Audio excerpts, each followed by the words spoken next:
Praise the Lord. प्रभु की स्तुति हो। साम 121 पहले वचन, मैं अपनी आंखें पर्वतों को ओर लगाऊंगा, मुझे सहायता कहाँ से मिलेगी। 7वां वचन, यहोवा सारी विपत्ति से तेरी रक्षा करेगा, वह तेरे प्राण की रक्षा करेगा। ये वचन के द्वारा मैं प्रार्थना करना चाहता हूँ। धन्यवाद प्रभु, ये अच्छा दिन के लिए, दिया हुआ सारा अनुग्रह के लिए धन्यवाद करते परमेश्वर। ऑनलाइन सभा में शामिल है सभी के लिए धन्यवाद करते परमेश्वर। आशीष कीजिए लोग को, वचन और आराधना टीम को आराधना प्रभु के हाथ में सौंपता हूँ। पवित्र आत्मा लोग का अगुवाई करो। और एक बार प्रभु को धन्यवाद करते हैं। सारी महिमा आदर गौरव प्रभु को देते हैं। ये प्रार्थना पवित्र प्रभु यीशु के नाम से करो। पिता सुनो, ग्रहण करो। आमीन।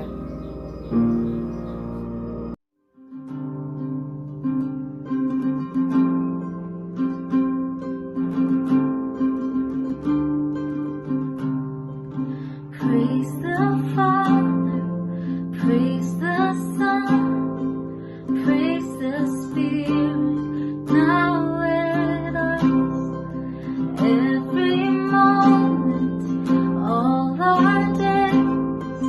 God be praised, oh God be praised. Praise the Father, praise the Son, praise the Spirit, now with us, every moment, all our days. God be praised, oh God be praised.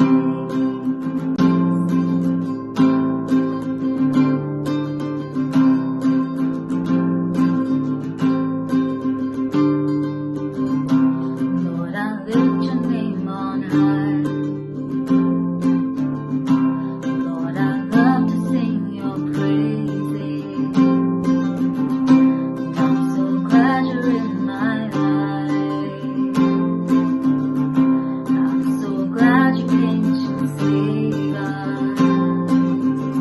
You came from heaven to earth to show the way, from the earth to the cross, my debt to pay, from the cross to the grave, from the grave to the sky. Lord, I lift your name on high.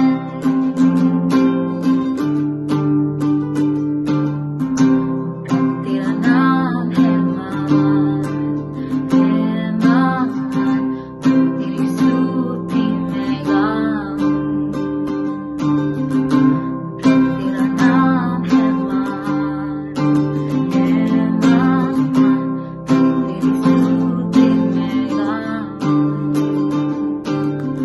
तू आया स्वर्ग से धरती पर, मुझको राह दिखाने को, धरती से क्रूस पर मेरा कर्ज चुकाने को, क्रूस से कब्र में, कब्र से आसमां, प्रभु तेरा नाम है महान।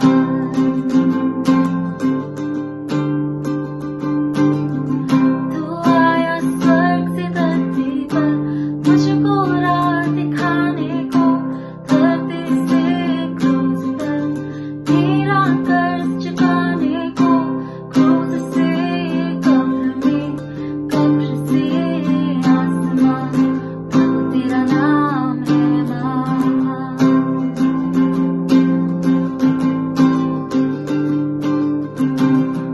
तेरा नाम है महान।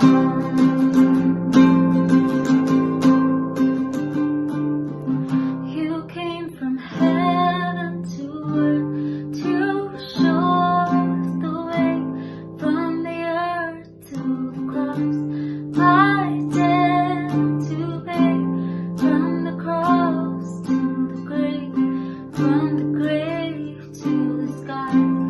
Lord, I lift your name on high.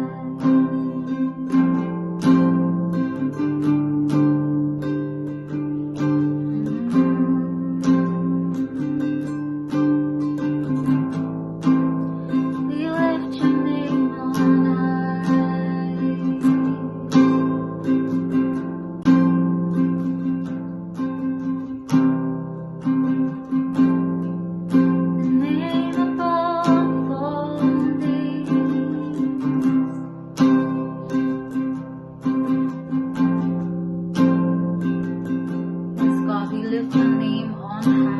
We lift your name above every situation, Lord. We lift your name above every trouble, above all anxiety, above all discouragement, Lord.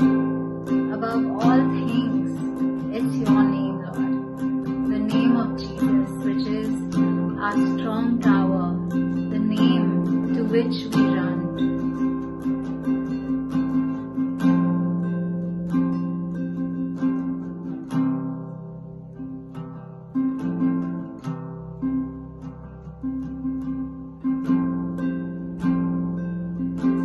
The name of the Lord is a strong tower. And this morning, if you are feeling overwhelmed or if you're feeling anxious, just run into the name of the Lord Jesus. The name of the Lord is a strong tower. The righteous run into it, and they are saved. The name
sing His praise together in one spirit.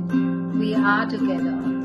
So let's just sing along this chorus, and just imagine in your mind's eye that we are together and we're just lifting up our hands and lifting up the name of the Lord together, and and He is establishing His throne among us, even in our houses and in our church. He is establishing His throne, and there is power in unity and when we come together as one.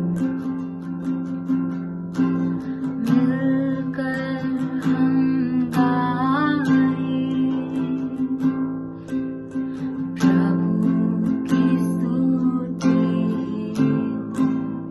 हो, मिलकर हम गाएं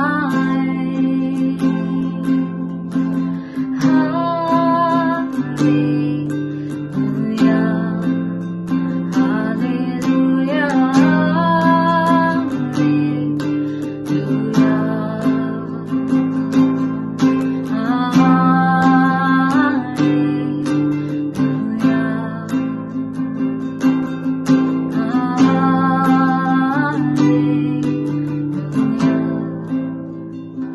आएगा मेरा यीशु हमें लेने एक दिन जाएंगे हम उसके संग, जहाँ पर होगा अनंत जीवन.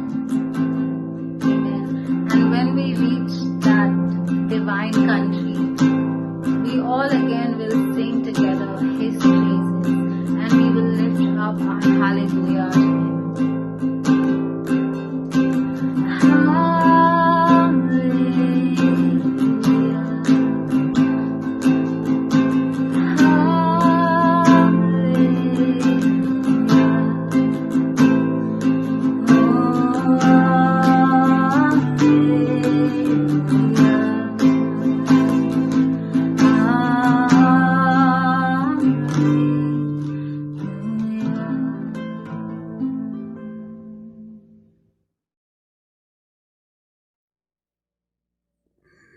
प्रेज लॉर्ड, परमेश्वर की स्तुति हो।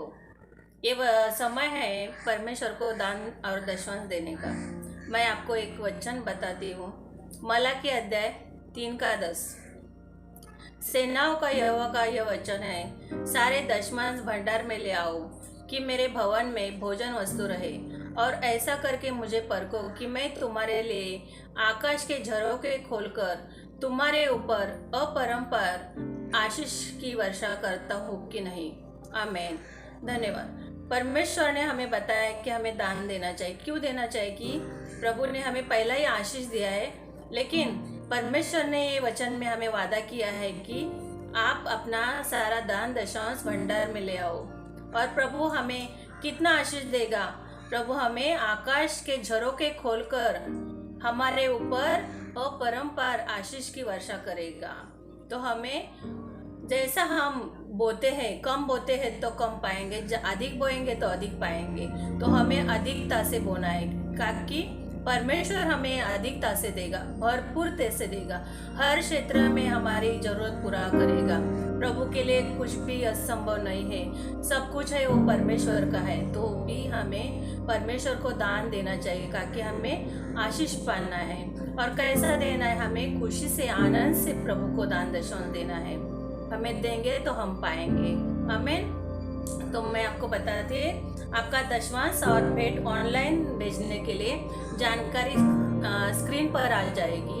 यदि आप ऑनलाइन नहीं भेज सकते हो तो आप हमारे फ़ोन नंबर पे हमसे संपर्क करें और हम आपकी सहायता करेंगे।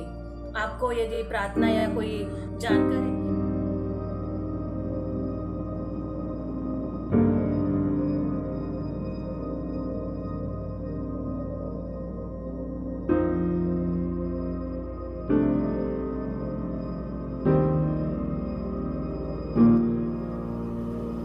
Beloved, as it's time for Holy Communion, और प्रियो, जैसे अब समय है प्रभु भोज का, let us take some time for self-examination before partaking the bread and the cup.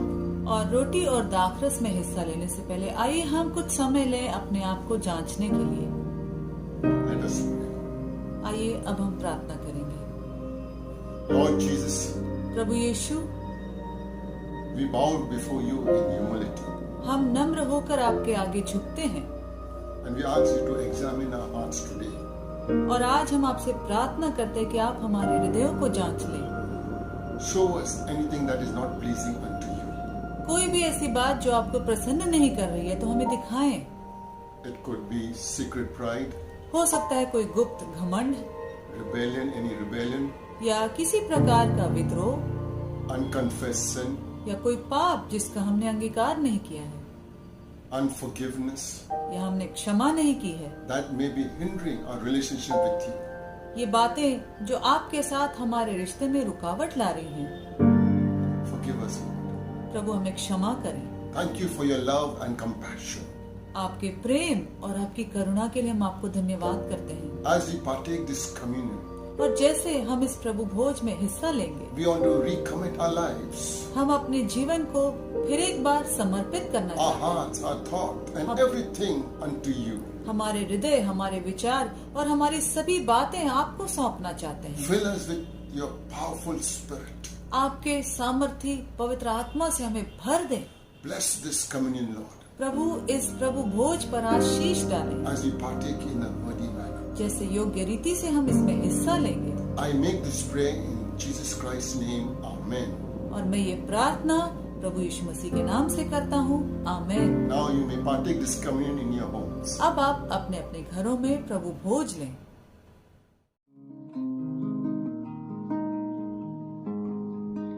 In Christ alone, my hope is found. He is my light, my strength, my song. This cornerstone, this solid ground, firm through the fiercest drought and storm. What heights of love, what depths of peace, when fears are stilled, when striving cease. My comforter, my all in all, here in the love of Christ I stand.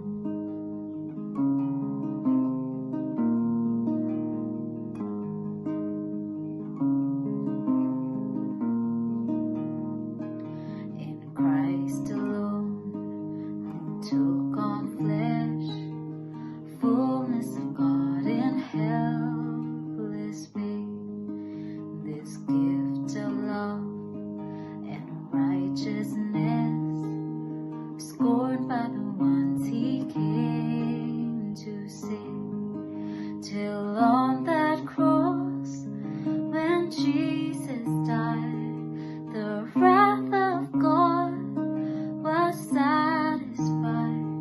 For every sin on him was laid.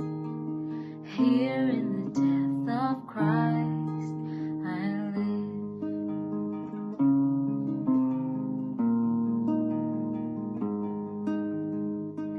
For every sin on him was laid. Here in the death of Christ I live.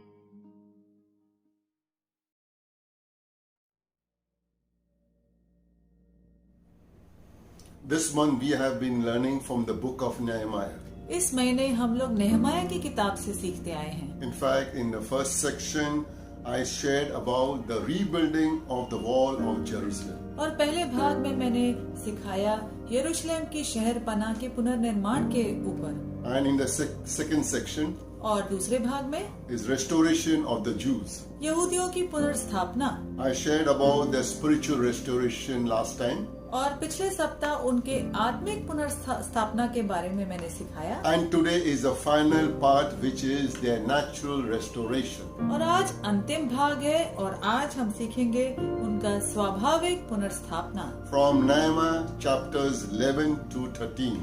नहमाया के अध्याय 11 से 13 में The wall of Jerusalem had been built and there was a problem.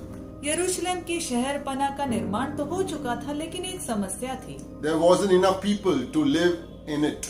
यरूशलेम में पर्याप्त मात्रा में लोग नहीं थे रहने It was के लिए। important that the Jews inhabit their capital city and make the population grow.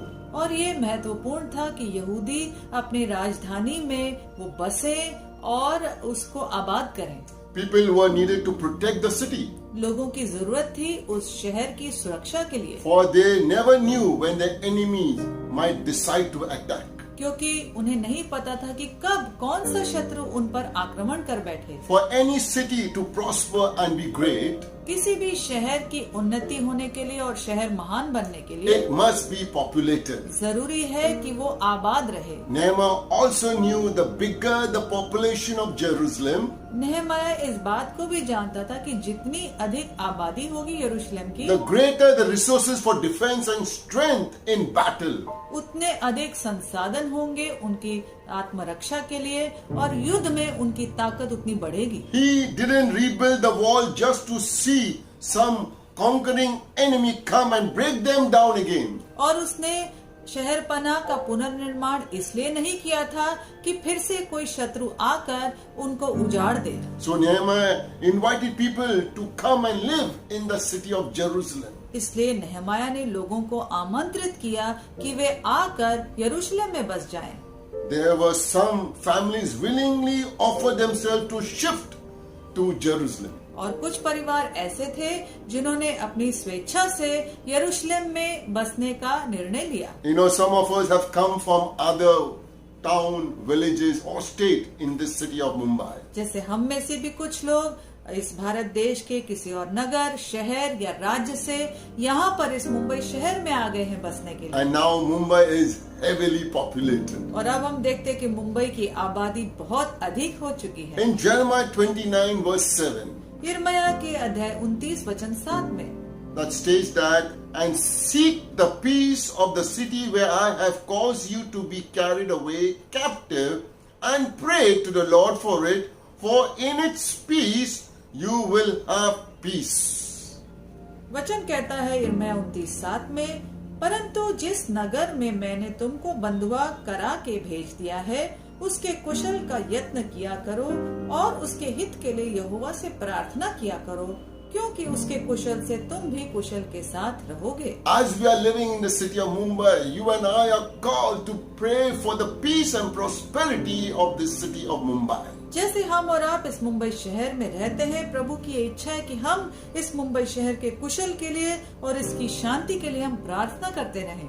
To shift to a new city, there are some challenges. किसी भी नए शहर में जाकर बसने में कुछ चुनौतियां होती हैं। One has to reorder their views of material things. कि जैसे कि हमें अपनी भौतिक वस्तुओं के लिए फिर से नए सिरे से शुरुआत करनी पड़ेगी। Maybe one had to give up their previous region and take up some kind of new work or business in Jerusalem. या हो सकता है कुछ लोगों को अपने पुराने क्षेत्र को छोड़कर यरूशलेम में आकर उन्हें कुछ नए तरह से कामकाज शुरू करना पड़ा होगा। One has to rearrange their social priorities. और लोगों को अपनी सामाजिक प्राथमिकताओं को फिर से नए सिरे से शुरू करना पड़ा होगा। Certainly leaving some friends and family behind in their previous location. और निश्चित रूप से जहाँ पहले जिस क्षेत्र में रहते थे वहाँ से यहाँ आने पर उन्हें अपने कुछ रिश्तेदारों या मित्रों या परिवार वालों को छोड़कर आना पड़ा होगा। One has to have a mind to endure the problems. और उनको ये मन भी बनाना पड़ा होगा कि कुछ भी चुनौतियां हैं, समस्याएं, उनका सामना करना पड़ेगा। In this new city, इस नए शहर में there could be natural, spiritual, social or financial problems. हो सकता है स्वाभाविक, आत्मिक, सामाजिक या आर्थिक समस्याएं आई होंगी। Nehemiah 12 and verses 1 to 26 नहमाया के अध्याय 12 वचन 1 से 26 Here is mentioned the names of leaders from the tribe of Judah and Benjamin. यहूदा और बिन्यामीन के गोत्रों के जो अगुए थे उनके नाम दिए गए हैं Like even military men, कि उनमें से कई लोग जो सेना में थे, priests, Levites, याजक थे या लेवी थे, gatekeepers, civil and royal servants द्वारपाल थे या फिर नागरिक कर्मचारी थे या जो शाही कर्मचारी थे, that moved to the city of Jerusalem. और ये सारे प्रकार के लोग यरूशलेम में आ गए बसने के लिए। I was born in one of the village of Goa, जैसे कि मेरा जन्म गोवा के एक गांव में हुआ था, but I was brought up in the city of Mumbai. लेकिन मेरा पालन पोषण इस मुंबई शहर में हुआ। I was saved in the city of Mumbai. इस मुंबई शहर में मैंने उद्धार पाया And now my wife and I are doing ministry in this city. और अब मेरी पत्नी और मैं हम लोग मिलकर इस शहर में परमेश्वर की सेवकाई करते हैं All glory to और Jesus. सारी महिमा यीशु को है। As the wall and gates of Jerusalem were built, और जैसे कि यरूशलेम की शहरपना और उसके फाटकों का निर्माण हो चुका the था, people returned to God's word लोग परमेश्वर के वचन की ओर लौट आए and renewed their covenant with God. और परमेश्वर के साथ अपनी वाचा को नया किया। The city of Jerusalem is now repopulated. और अब यरूशलेम का शहर फिर से आबाद हो चुका है It's time to celebrate God's goodness and give thanks. और अब उनके लिए समय आ चुका था कि परमेश्वर की भलाई का आनंद मनाएं और परमेश्वर को धन्यवाद दें। So Nehemiah organizes to dedicate a service called dedication service for this purpose और because he has built the wall of Jerusalem. और इसी उद्देश्य के लिए, क्योंकि नेहमाया ने यरूशलेम की शहरपनाह का निर्माण किया है और नगर बस चुका है, इसलिए उसने एक समर्पण सभा या एक समारोह का आयोजन किया। Let us read Nehemiah 12 verse 27. आइए हम पढ़ेंगे नेहमाया का अध्याय 12 वचन 27। Now at the dedication of the wall of Jerusalem, they sought out the Levites in all their places to bring them to Jerusalem to celebrate the dedication with gladness, both with thanksgiving and singing, with cymbals and string instruments and harps. और यरूशलेम की शहरपनाह की प्रतिष्ठा के समय लेवीय अपने सब स्थानों में ढूंढे गए कि यरूशलेम को पहुंचाए जाएं, जिससे आनंद और धन्यवाद करके और झांझ, सारंगी और वीणा बजाकर और गाकर उसकी प्रतिष्ठा करें। There were two large choir teams who were thanking and singing unto the Lord. और यहाँ पर दो बड़ी आराधना की मंडलियां थीं जो परमेश्वर को धन्यवाद करते हुए परमेश्वर के गीत गा रही थी। And these choirs separated into two directions around the city of Jerusalem, singing and praising God. और ये दो मंडलियां दो दिशाओं में अलग अलग गई यरूशलेम की और परमेश्वर की बड़ाई करते हुए परमेश्वर की महिमा गाते हुए। It was not a prayer walk. ये कोई प्रार्थना का या प्रेयर वॉक नहीं था। Hallelujah. Prayer walk is good. Prayer walk अच्छा है, But this was a walk of praise unto the Lord. लेकिन ये लोग परमेश्वर की बड़ाई, उसकी स्तुति करते हुए जा रहे थे। There was great rejoicing and singing. और बड़ा ही उत्सव मनाया जा रहा था, खुशी थी और गीत गा रहे थे। No one was just watching. और कोई भी केवल दर्शक नहीं था, No one was just a spectator. कोई भी केवल देखने वाला व्यक्ति नहीं था। Everyone was engaged in praising God. सभी लोग परमेश्वर की स्तुति करने में लग्न थे।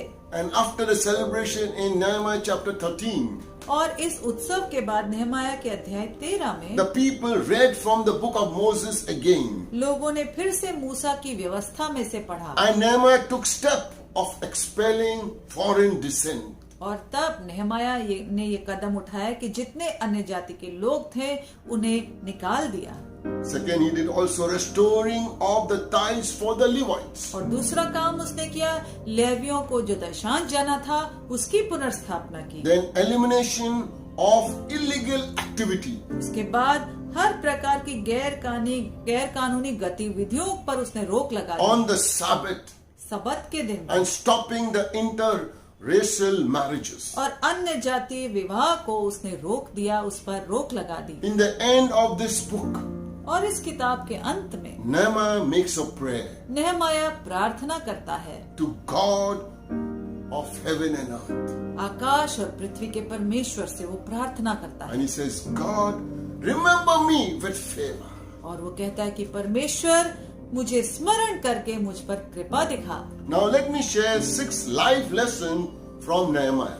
अब नेहमाया के इस किताब से 6 जीवन के सबक मैं आपके साथ बांटना चाहता हूँ। Lesson number 1. जो पहला सबक हम सीखते हैं, As a believer, we all are called to serve God at all times. एक विश्वासी होने के नाते हम बुलाए गए हैं परमेश्वर की सेवा करने के लिए हर समय। Nehemiah was in a government work.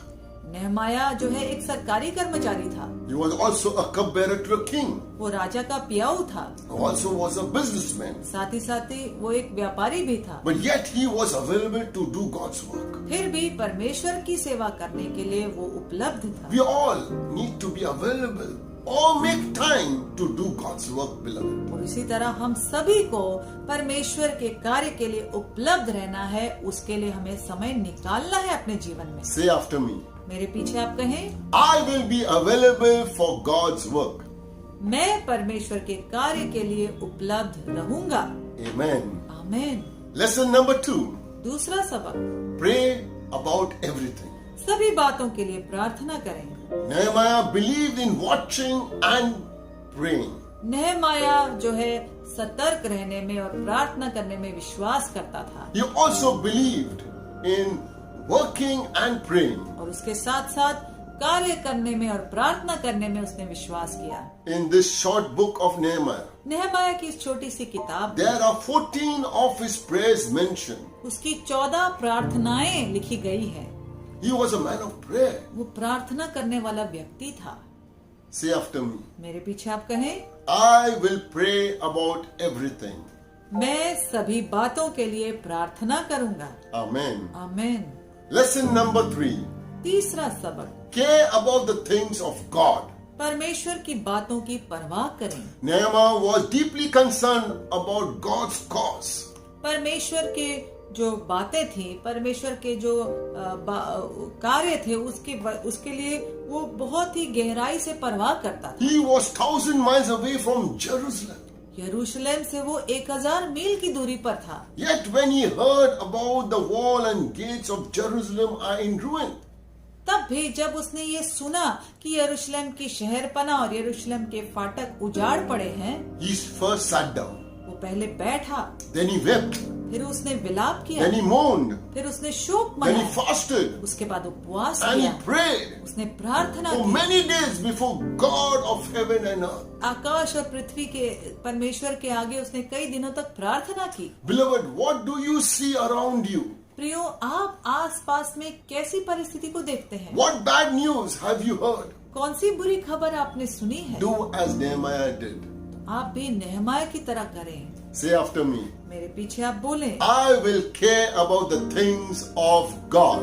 मैं परमेश्वर की बातों की परवाह करूंगा। Amen. आमीन। Lesson number 4.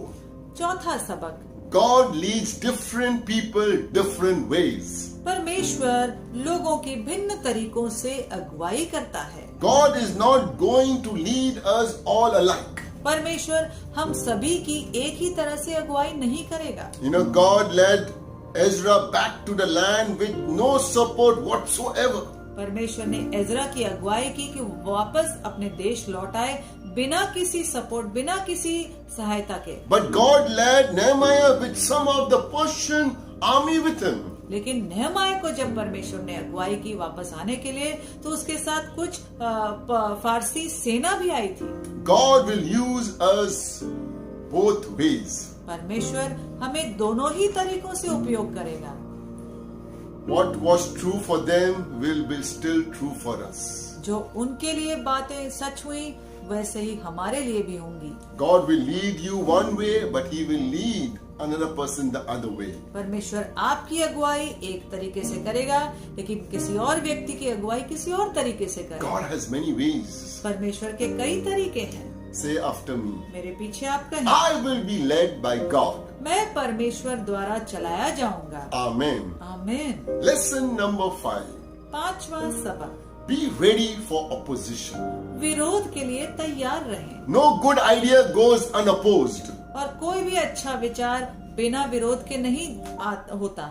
Nehemiah was no warrior, नेहमाया योद्धा नहीं था, but he realized that he had to be ready to fight against his enemies. लेकिन उसे ये एहसास हो गया कि अपने शत्रुओं का सामना करने के लिए उसे अपने आप को तैयार रखना है। Bible states, बाइबल ये बताती है our fight is not flesh and blood, कि हमारा युद्ध मांस और लहू के खिलाफ but नहीं है, against the power of darkness in the high places. लेकिन ऊंचे स्थानों में अंधकार की शक्तियों के विरुद्ध में। Jesus died on a cross and gave you and me total victory. यीशु मसीह क्रूस पर कुर्बान हो गया और उसके द्वारा उसने आपको और मुझे संपूर्ण जय दिलाई है। Hallelujah. Hallelujah. There is power in the name of Jesus. यीशु के नाम में सामर्थ है, There is power in the blood of Jesus. यीशु के लहू में सामर्थ There है, is power by speaking God's word. परमेश्वर का वचन बोलने में सामर्थ है। Amen. आमीन। Say after me. मेरे पीछे आप कहें, I will be ready for opposition. मैं विरोध का सामना करने के लिए तैयार रहूंगा।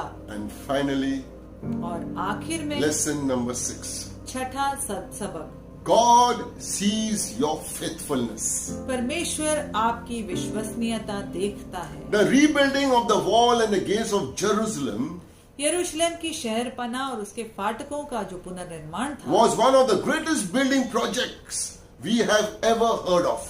वो एक सबसे बड़ा निर्माण कार्य था जिसके बारे में हमने कभी सुना है। It was hard work, वो बड़ी मेहनत का काम but it took a lot of people. और उसके लिए कई लोगों की जरूरत पड़ी, Nehemiah never gave up, लेकिन नेहमाया ने कभी हार नहीं मानी। and God blesses the faithful one. और जो भी विश्वसनीय व्यक्ति होता है परमेश्वर उसे आशीषित करता है। Nehemiah asked God to remember him. नेहमाया ने परमेश्वर से कहा कि हे प्रभु मुझे स्मरण रख। His concern was for God's people, उसे परमेश्वर के लोगों की चिंता थी, उनकी परवाह थी, but he knew they would forget him. लेकिन वो जानता था कि वे उसे भूल जाएंगे। As human beings, we all have short memories. और इंसान होने के नाते हम सभी की याददाश्त थोड़े समय के लिए होती है। How wonderfully to know that while God does not remember our sin, और ये कितनी अद्भुत बात है कि जाने कि परमेश्वर हमारे पापों को याद नहीं रखता है, but he will always remember our good works. लेकिन हमारे भले कामों को हमेशा याद रखता है। He even records them in a book. और हमारे भले कामों का लेखा वो एक किताब में भी रखता है। Say after me. मेरे पीछे आप कहें, I will be faithful. मैं विश्वसनीय रहूंगा। And finally say after me. आखिर में एक और बात मेरे पीछे आप कहें, Remember me, O my Lord. हे मेरे प्रभु मुझे स्मरण रख। Amen. Amen. Let me pray.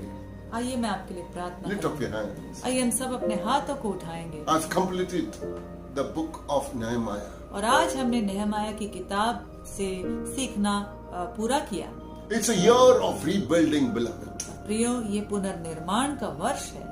Lord, I pray for natural restoration. प्रभु मैं प्रार्थना करता हूँ स्वाभाविक पुनर्स्थापना के लिए। Broken relationships, जो भी टूटे संबंध हैं broken families, या टूटे परिवार हैं or broken marriages. या टूटे विवाह हैं, God, I pray that you will restore these people. परमेश्वर मैं प्रार्थना करता हूँ कि ऐसे लोगों के जीवन में आप पुनर्स्थापना करें। Lord, I pray for those who are desiring their own home, प्रभु मैं प्रार्थना करता हूँ उनके लिए जिन्हें अपना खुद का घर चाहिए or a bigger homes. या जिन्हें बड़े घर की जरूरत है। Release it in Jesus' name. यीशु मसीह के नाम से प्रभु आप वो भेजे, प्रभु आप दे प्रभु। Lord, I pray for people who are desiring their own business, प्रभु मैं प्रार्थना करता हूँ जो लोग अपना खुद का व्यवसाय शुरू करना चाहते हैं or an increase in their salary. या उनकी कमाई में बढ़ोतरी चाहते हैं। Release it in Jesus' name. प्रभु यीशु के नाम से आप वो दे परमेश्वर। Lord, I pray for those who need promotion, desiring promotion, प्रभु मैं उन लोगों के लिए प्रार्थना करता हूँ कि जिन्हें तरक्की की जरूरत है, और तरक्की new पाने की jobs. इच्छा है, नई नौकरी की आवश्यकता है to rise up in life. कि वो अपने जीवन में प्रभु ऊपर उठेंगे। I pray in the name of Jesus यीशु के नाम से that मैं you प्रार्थना will करता bless हूँ them. कि परमेश्वर आप उन्हें आशीष दें। Lord, I pray for all the singles to find their life partner. प्रभु मैं प्रार्थना करता हूँ सभी अविवाहितों को उनका सही जीवन साथी मिले। Thank you, Lord. धन्यवाद प्रभु। Come on, church. आइए कलीसिया, If there's any need right now, कोई भी जरूरत है इस समय आपके जीवन में, I want you to ask Jesus, मैं चाहता हूँ कि आप खुद यीशु से मांगे, believing that you will receive it. ये विश्वास करते हुए कि आप प्राप्त करेंगे। He is a good Savior. वो भला उद्धार करता He है, is a good God. वो भला परमेश्वर है। Father, hear your people's prayer पिता, अपने लोगों की प्रार्थना को आप सुने, as they lift up their request unto you. जैसे वो अपनी विनती, अपने निवेदन आपके सामने उठा रहे हैं। प्रभु, Lord, I pray for healing. प्रभु मैं चंगाई के लिए प्रार्थना करता हूँ, Lord, I pray for miracle. चमत्कार के लिए प्रार्थना करता Lord, हूँ। I pray for, Lord, your outstanding work in people's life. प्रभु, लोगों के जीवनों में आपका अद्भुत कार्य हो परमेश्वर। Lord, I pray for sound mind. प्रभु मैं प्रार्थना करता हूँ संयम के लिए, सही मन के लिए, प्रभु शांति के Anybody लिए। is experiencing any depression or loneliness, और कोई भी किसी प्रकार के डिप्रेशन या अकेलेपन को महसूस कर रहा है or प्रभु, heaviness, या भारीपन महसूस कर रहा है, or any, Lord, fearful things in their life, और किसी प्रकार से उनके जीवन में कुछ डर की बातें हैं I Prabhu, break the power in the name of उस Jesus. शक्ति को मैं तोड़ता हूँ यीशु के नाम से। Lord, I pray right now, your Spirit of God come upon them. और प्रभु मैं प्रार्थना करता हूँ कि इसी समय आपका पवित्र आत्मा उन पर उतर आए। Lord, I pray right now, lives to be saved. और प्रार्थना करता हूँ प्रभु लोगों के जीवन बचाए जाए, That people will truly know that you are the Savior. कि लोग सच में जान जाएंगे कि आप ही उद्धार करता है। I come against every suicidal spirit. और कोई भी आत्महत्या के विचार लाने वाली आत्मा है उसके खिलाफ में आता। Lord, you intervene right now and Lord, take control of their mind that they will not commit suicide. प्रभु ऐसे लोगों के मनों में इसी समय आप हस्तक्षेप करें, प्रभु आप नियंत्रण करें कि ये लोग आत्महत्या नहीं करेंगे। In mighty name of Jesus, I pray. यीशु मसीह के सामर्थी नाम से मैं प्रार्थना करता हूँ, Amen. Amen. May the Lord bless one and all. और हमारा प्रभु सभी को आशीष दे Have a wonderful week. और आपका आने वाला सप्ताह अद्भुत रहे।